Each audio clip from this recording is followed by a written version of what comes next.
નમસ્કાર, આપ જોઈ રહ્યા છો ન્યૂઝ ફોર ઇન્ડિયા. આપની સાથે હું છું અંશિની. દિયર અને પતિના મર્ડર બાદ હવે પુત્ર ખોવાનો મહિલાને લાગી રહ્યો છે ડર. ગઈકાલે જામનગરના ખંભાળિયા હાઈવે પર ભીમસી આંબલિયાનું કરવામાં આવ્યું હતું મર્ડર. 7 વર્ષ પહેલા ભીમસી આંબલિયા નાના ભાઈનું પણ મર્ડર કરવામાં આવ્યું હતું. ત્યારે હવે મહિલાને પણ ડર લાગી રહ્યો છે. મંજુબેન ભીમસીભાઈ આંબલિયા ને મારા ધણીને મારનાર 10 થી 12 જણા છે. એને સજા બધાને ફાંસીની જ પડવી જોઈએ. આજે અમારે 7 વર્ષથી આ મને હેરાન કરે છે. 7 વર્ષથી મારા ધણીને ઘેર કોઈ હોવાનો હુકમ નથી. ક્યાંયથી આડા ફરી જાય. મારો ધણી 7 વર્ષથી ઘેરે ને હોવાનો હુકમ થાય એમ કે મહિનામાં એકવાર કે 1.5 મહિને કે 2 મહિને. અગાઉ પણ આ લોકો અગાઉ 7 વર્ષ પહેલા મારા દેરને માર નાખ્યા.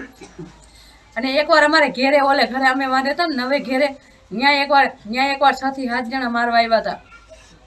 પણ અમે બધું જાતું કર્યા રાખ્યું ને તો અમારે માથે ચડી ગયા છે. હવે તો તમે જાગો પોલીસ, હવે તો જાગો. શું માંગ શું હે તમારી? અમારી માંગ છે ફાંસીની, કે અમારાને ફાંસી જ આવવી જોઈએ. એટલાઓને ફાંસી આવવી જોઈએ. અમારે વાહે પડ્યા છે. હજી મારો એક દીકરો છે રહેવાની ગયો. જો હવે ફાંસી ને આવી ને તો હજી મારો આ દીકરો મારે મોટો કરવો બહુ વચમાં લાગી જાય.